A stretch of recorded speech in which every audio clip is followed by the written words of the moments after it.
Let me borrow something from the Native Americans. When you see the dead man walking, you're about to die.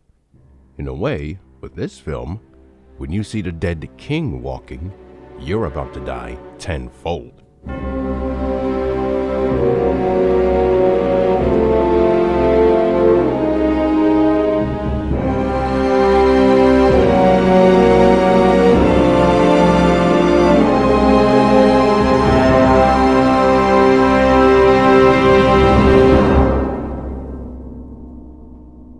I'm Demetrius, and welcome to the Brumakian podcast. This is an episodic review series where I can review anything, but not everything. That includes monster movies, both big and small, anime, and video games. This week is Godzilla, Mothra, Ghidorah, Giant Monsters All Out Attack.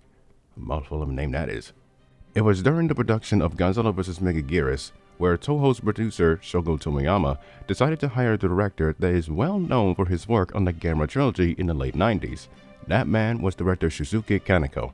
Kaneko went through many script ideas. One of them was Godzilla fighting against Kamacuras, but it ended up being scrapped because of, Megaguirus. Then the second proposal is where Godzilla was going to fight against a giant astronaut, but Toho shot that down. And then there was a third proposal, in which His Majesty was to fight against three monsters, that being Anguirus, Varan from his own film back in 1958, and Baragon from Frankenstein Conquers the World. Toho loved the idea, but there was a catch. Anguirus and Varan had to be removed because the studio thought that those two monsters are not considered bankable or profitable to guarantee a box office hit. In their places, Mothra and Ghidorah would take their spots, meeting the requirements of Toho, even with Kaneko's own initial skepticism. Now, what would be different this time around? Well, Keiichi Hasegawa and Masahiro Yokotani, who wrote the film's screenplay with Kaneko, decided to replace Godzilla's radioactive element with magic.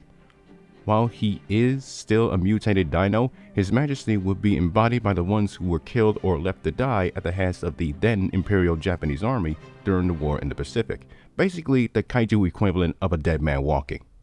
As a lifelong pacifist like Ishiro Honda after the war, Kaneko stated that he kept the nuclear origin so that audiences wanted a realistic Godzilla, but believed it would also work with the fantasy element. Well, Godzilla, Mothra, Ghidorah, Giant Monsters All Out Attack was released in Japanese theaters as a double bill feature with Hamtaro Ham Big Land Venture, almost screwed that name up, on December 15, 2001. And his thinking turned out to be right. I just wanted to mention something here for a moment. This past Friday, the films Oppenheimer by Christopher Nolan, to which I have seen and it is fantastic, and Barbie by Greta Gerwig premiered at the exact same time. Two completely different films with different themes and styles. Though, it wasn't the first time. Doom Eternal by Bethesda Games and id Software and Animal Crossing by Nintendo also came out on the same day in 2020. So imagine being in Japan when Godzilla and Hamtaro premiered at the exact same time. Something to think about.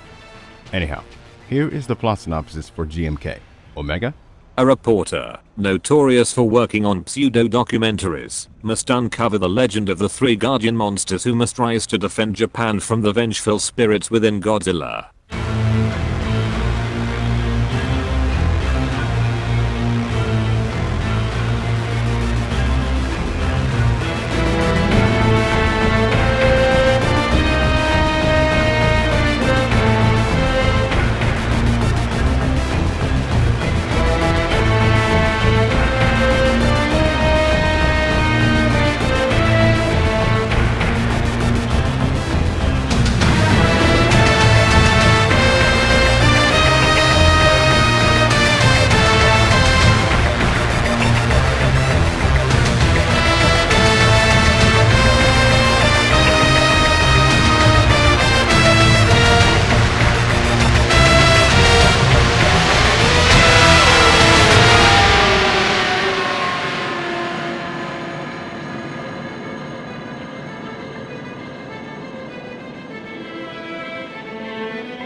Ah, yes. My proper first Godzilla movie. Man, this film takes me back to my childhood. And watching it again as an adult, it is still great. But not amazing.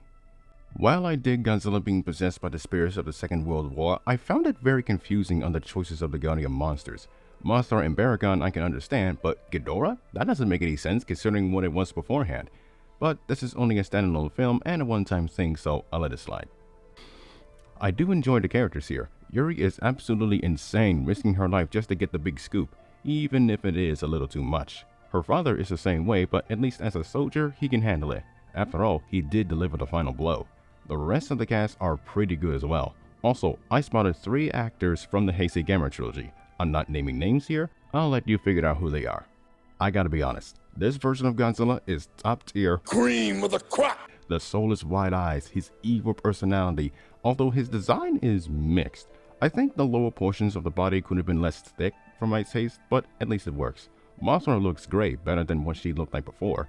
Baragon almost looks the same from 1965, and his suit actor, well, I should say suit actress, does his own roar. It's adorable. Ghidorah, while I like the design, is way too small. Again, this is only a one-time thing, so I'm not knocking on it. The special effects are spectacular. They are beyond what Godzilla 2000 and Mega Gears have offered. Hell, I would even say that it is on par with Gamera 3's effects. And the music? This is my 5th favorite soundtrack of the entire series. My favorite tracks are the main title, Godzilla's Rage, and Determined to Protect the Future, which is the one that you're listening to right now. It's really good. Overall, GMK is a great film and certainly one of the best films of the Millennium Anthology. Like I said, it is not perfect by any means, but for what it is, I would gladly watch it again. And Jesus Christ, we're not even done with the original Godzilla yet. And someone decided it was a good fucking idea to have the OG come back from the dead as a cyborg. I'm sure that won't end horribly. Before I sign off, here's a little update. Season 3 of the podcast is a go. And remember when I said at the beginning of every episode when I say I review monster movies, anime, and video games? Well, the latter is what it's going to be all about. Season 3 of the Brumakian podcast will be called Evolution of Gaming. Now, if only I could get my Elgato to fucking work, that would be glorious. Oh, I'm 3/4 of the way of finishing up Chapter 16 of the Guardians of Earth. Well, writing-wise. You know it is taking me this long to finish a single chapter that it's going to be feature-length, so be on the lookout for that when it is done. And one monstrous moment is back thanks to Gamma Rebirth, and I have a pretty good idea of what I'm going to be working on. Wink. Anyhow, thank you all for watching / listening. If you enjoyed this video, leave a like and subscribe to the channel for more of the Brumakian podcast. While you're at it, check out my other content. Your support makes a difference. This has been Demetrius signing off, and hail to the king.